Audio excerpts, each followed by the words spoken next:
दोस्तों नमस्कार, आदाब, सत श्री अकाल। आज की मुख्य खबरों के साथ मैं प्रकाश हाजिर हूं आपके news channel news of India पर। दोस्तों मुझे उम्मीद है कि आपने अपने चैनल न्यूज ऑफ इंडिया को सब्सक्राइब कर ही लिया होगा। फिर भी अगर धोखे से सब्सक्राइब नहीं कर पाए हैं तो प्लीज इसे सब्सक्राइब कर लीजिए तथा पास वाली बेल आइकन को भी प्रेस कर लीजिए ताकि आने वाली हर वीडियो का नोटिफिकेशन आपको मिलता रहे। समय को वेस्ट न करते हुए सीधे चलते हैं खबरों की ओर।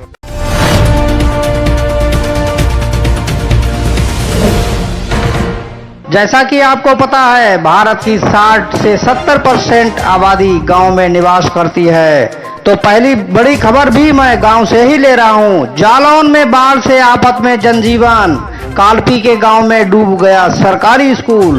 कोटा बैराज से पानी छोड़े जाने के बाद यमुना नदी में 15 से 17 सेंटीमीटर प्रति घंटे की रफ्तार से जल स्तर बढ़ गया है, जो कालपी में 108 मीटर पार कर चुका है। इससे नदी के तटवर्ती गांव में बाढ़ आने से ग्रामीणों को बाहर निकाला जा रहा है। यमुना किनारे तटवर्ती गांव में बाढ़ का पानी घुसने से स्कूल और मंदिर भी डूब गए हैं। कालपी के किला घाट के कपिलेश्वर मंदिर के नीचे बाढ़ का पानी आ गया है। पीला घाट, बाई घाट व डोडेश्वर घाट पूरी तरह डूब चुके हैं। ब्यास मंदिर 3 ओर से बाढ़ में घिर गया है और नवनिर्मित चौधर पुल के आसपास भी पानी भर गया है। रायड नाला पर बने रपटे के ऊपर से बाढ़ का पानी बह रहा है। इससे रायगढ़, गुलौली, सुरौली आदि गांवों का रास्ता बंद हो गया है। दोस्तों अगली बड़ी खबर टोक्यो ओलंपिक से।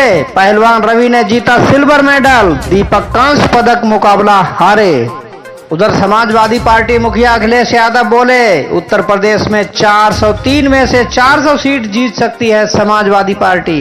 दोस्तों रोहिंग्या शरणार्थियों ने उत्तर प्रदेश में भी दस्तक दे दी है। कई बड़े शहरों के कारखानों में ठेके पर काम कर रहे हैं रोहिंग्या।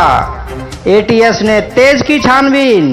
त्रिपुरा सीमा से बांग्लादेश व म्यांमार के नागरिकों की अवैध घुसपैठ कराने वाले गिरोह के तार प्रदेश के कई शहरों से जुड़े रहे हैं। एटीएस की जांच में कई तथ्य सामने आए हैं। घुसपैठियों को अलीगढ़, बरेली व अन्य शहरों में मीट कारखानों में ठेके पर नौकरी दिलाई गई थी। उधर कानपुर झांसी रेल पटरी पर आगे दौड़ा ट्रैक्टर और पीछे आई मालगाड़ी। उरई स्टेशन पर मची अफरा तफरी।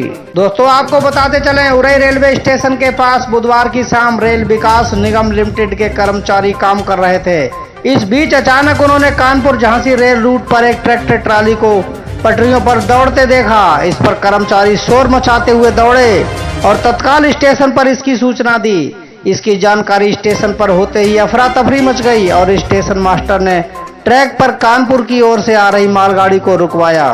ट्रैक्टर ट्राली को रेल पटरी पर दौड़ता देखकर लोग भी हैरान रह गए। सूचना मिलते ही आरपीएफ के जवान मौके पर पहुंच गए और ट्रैक्टर ट्राली समेत चालक को पकड़ लिया है। बड़ी खबर रेलवे से जो कि चौंकाने वाली है। अब बिना गार्ड चलेंगी मालगाड़ियां, डिवाइस करेगा मदद। चौंकिए मत, ये सत्य है कि अब मालगाड़ियां बिना गार्ड के चलाई जाएंगी। इसके लिए रेलवे ने एक डिवाइस विकसित की है। प्रयागराज मंडल में इसका सफल ट्रायल भी किया जा चुका है। उधर महंगाई के विरोध में सपाइयों ने निकाली साइकिल रैली। कृषि कानून को भी वापस लेने की मांग। दोस्तों उधर मेरठ में गन्ना भुगतान नहीं होने पर राष्ट्रीय लोकदल कार्यकर्ताओं का प्रदर्शन और नारेबाजी किया घेराव। इजराइल की हाईटेक तकनीकी से यूपी के 8 जिलों में उगेंगी सब्जियां। बाराबंकी व सीतापुर में स्थापित होगा मिनी सेंटर ऑफ एक्सीलेंस। दोस्तों गौरतलब है कि प्रदेश में इजराइल की हाईटेक तकनीक से सोनभद्र, आगरा, झांसी, महोबा, मुरादाबाद, संत कबीर नगर, सीतापुर और बाराबंकी जिलों में सब्जियां उगाई जाएंगी। यहाँ मिनी सेंटर ऑफ एक्सीलेंस स्थापित किए जाएंगे।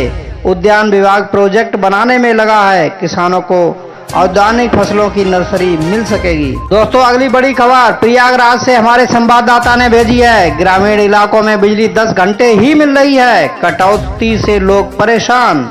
दोस्तों इस योजना के तहत मेरठ के 700 विद्यार्थियों को मिलेंगे निःशुल्क टेबलेट व किताबें। आप भी ले सकते हैं इसका लाभ। मुख्यमंत्री अभ्युदय योजना के तहत मेरठ मंडल में 2949 छात्र छात्राएं अध्ययनरत हैं। इनमें से 700 छात्र छात्राओं को निःशुल्क टेबलेट दिया जाएगा। इसके लिए 5 अगस्त को अभ्यर्थियों के शैक्षणिक प्रमाण पत्रों का सत्यापन डीएन इंटर कॉलेज में किया जाएगा। दोस्तों आज हो रही है बीएड प्रवेश परीक्षा।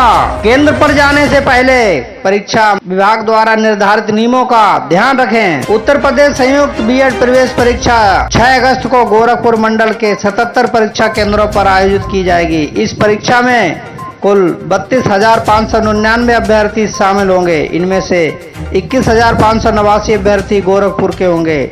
नकल विहीन परीक्षा संपन्न कराने के लिए दीक्षा भवन में आयोजित हुई है। दोस्तों उत्तर प्रदेश के लखनऊ में फ्रॉड का मामला सामने आया है। डाक विभाग में नौकरी लगाने के नाम पर ठगी करने वाला गिरफ्तार। गैंग के अन्य सदस्यों की जा रही है तलाश। उधर फतेहपुर के ट्रामा सेंटर में इलाज कराने आई किशोरी से दुष्कर्म का प्रयास, बेखबर बनी रही पुलिस। उधर लखनऊ में कैब चालक पर थप्पड़ बरसाने वाली लड़की पर भड़की राखी सावंत, कहा मुंह से लड़ मैं तेरी टांगे तोड़ दूंगी।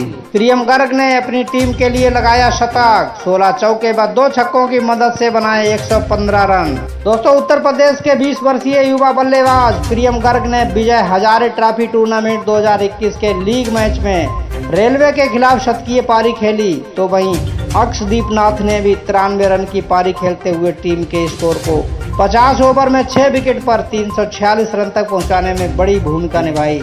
इस लीग मुकाबले में टॉस रेलवे के पास में रहा और इस टीम के कप्तान करण शर्मा ने यूपी को पहले बल्लेबाजी के लिए आमंत्रित किया था। अवैध आव्रजकों के बच्चों को नागरिकता देने की राह निकालेगा अमेरिका, भारतीयों को होगा सबसे ज्यादा लाभ। उधर अमेरिका की बेइज्जती के बाद पाकिस्तान ने दी चेतावनी, कहा हमारे पास अन्य विकल्प भी है। दोस्तों 6 महीने बीतने के बावजूद अमेरिकी राष्ट्रपति जो बाइडेन ने आश्वासन देने के बावजूद पीएम इमरान खान को फोन नहीं किया। अब पाकिस्तान के राष्ट्रीय सुरक्षा सलाहकार मोइन यूसुफ ने कहा कि अगर अमेरिकी नेता देश के नेतृत्व की अनदेखी करते हैं तो इस्लामाबाद के पास अन्य विकल्प भी है। अब डीएल बनवाने के लिए नहीं लगाने पड़ेंगे आरटीओ के चक्कर, निजी कंपनियां भी जारी कर पाएंगी लाइसेंस। दोस्तों आइए जान लेते हैं क्या है पूरा मामला। हाल ही में सड़क परिवहन और राजमार्ग मंत्रालय ने एक बयान जारी किया था, जिसके अनुसार वैध संस्थाएं जैसे कंपनियां, गैर सरकारी संगठन, निजी प्रतिष्ठान, ऑटोमोबाइल एसोसिएशन, वाहन निर्माता संघ, स्वायत्त निकाय, निजी वाहन निर्माता चालक प्रशिक्षण केंद्र की मान्यता के लिए आवेदन कर सकते हैं। इनमें प्रशिक्षण के उपरांत डीएल जारी किया जा सकता है।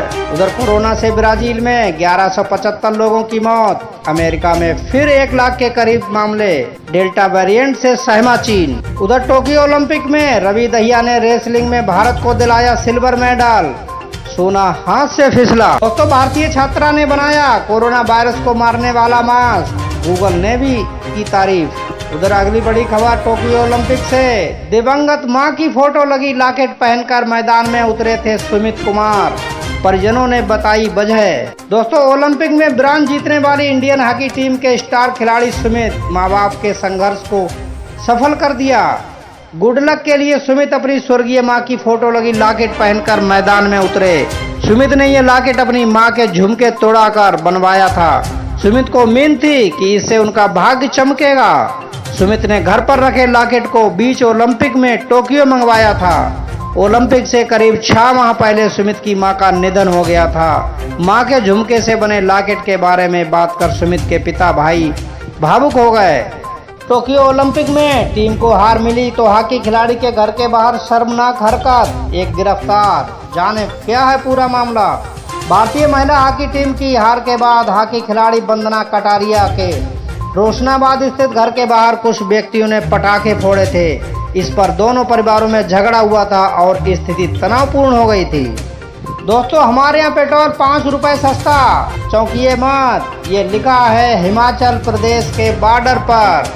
हिमाचल बॉर्डर पर होर्डिंग लगाकर पंजाब के ड्राइवरों को लुभा रहे हैं डीलर। हिमाचल प्रदेश और पंजाब में पेट्रोल की कीमतों में लगभग 5 रुपए का अंतर है। इसका पूरा फायदा वहां के पेट्रोल पंप डीलर उठा रहे हैं। वे पंजाब से जाने वाले उपभोक्ताओं को बाकायदा विज्ञापन से देकर तेल भरवाने के लिए आकर्षित कर रहे हैं। दोस्तों आपके यहाँ पेट्रोल डीजल के क्या भाव हैं, हमें कमेंट करके अवश्य बताएं।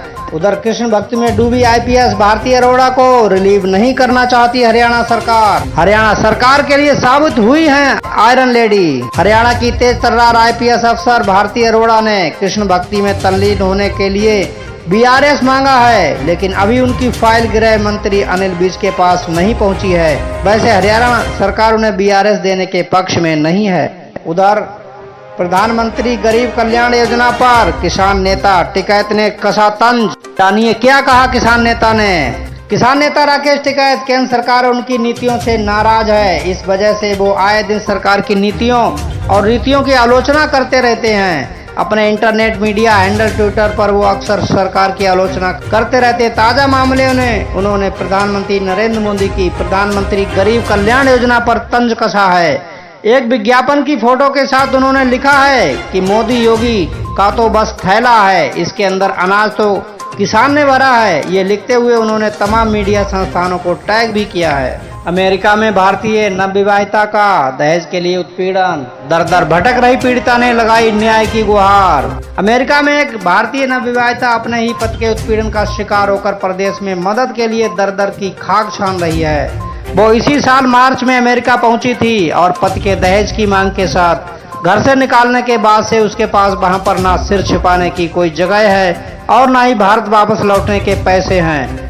वह पिछले कई हफ्तों से अमेरिका में विभिन्न एजेंसियों के सामने न्याय की गुहार लगा रही है, लेकिन अब तक उसे कोई मदद नहीं मिल रही है। दोस्तों, जॉब अलर्ट में आज इंजीनियर के 500 पद पर निकली वैकेंसी। India.in पर 15 अगस्त तक करें अप्लाई।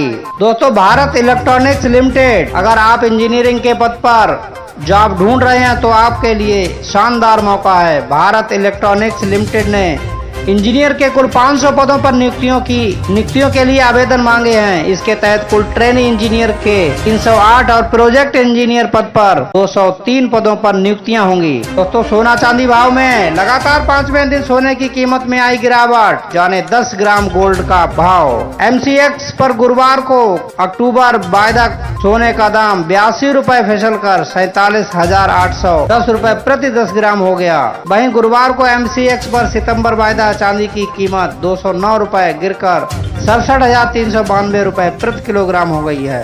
दोस्तों, आइए जान लेते हैं टोक्यो ओलंपिक में पदक तालिका के बारे में। क्या है पदक तालिका में भारत का स्थान। दोस्तों, पदक तालिका में चीन 33 गोल्ड के साथ पहले स्थान पर, अमेरिका 27 गोल्ड के साथ दूसरे स्थान पर, जापान 21 गोल्ड के साथ तीसरे स्थान पर, ऑस्ट्रेलिया 17 गोल्ड के साथ चौथे स्थान पर तथा आरओसी 16 गोल्ड के साथ 5वें स्थान पर है। वहीं भारत 0 गोल्ड 2 सिल्वर और 3 ब्रॉन्ज के साथ 62वें स्थान पर काबिज है। दोस्तों, समाचारों के अंत में आइए जान लेते हैं मौसम का मिजाज। देश के कई राज्यों में अगले 5 दिनों तक भारी बारिश का अलर्ट। जाने आपके इलाके में कैसा रहेगा मौसम। भारी बारिश की तगड़ी मार झेल रहे मध्य प्रदेश को 5 दिनों तक कोई बड़ी राहत नहीं मिलने वाली है।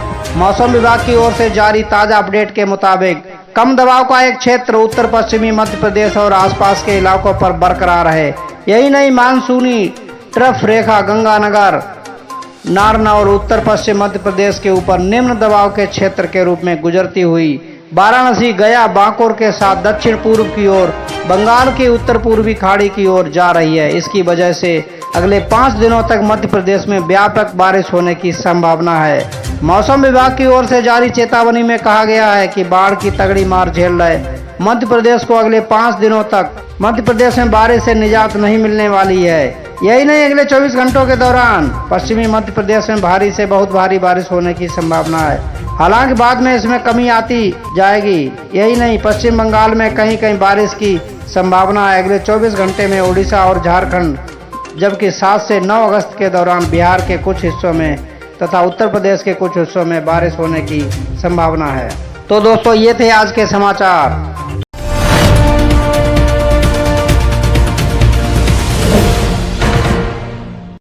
को हमारा समाचारों का ये बुलेटिन कैसा लगा हमें कमेंट करके अवश्य बताएं तथा समाचारों को अधिक से अधिक यार दोस्तों में शेयर करें ताकि हमारा हौसला बढ़ता रहे तथा नए नए समाचारों के साथ हम दिन प्रतिदिन आपके समक्ष उपस्थित होते रहें। समाचारों में आज यहीं तक, कल नए नए समाचारों के साथ पुनः उपस्थित होंगे आपके अपने news channel news of India पर। तब तक के लिए नमस्कार, धन्यवाद, खुदा हाफिज, जय हिंद।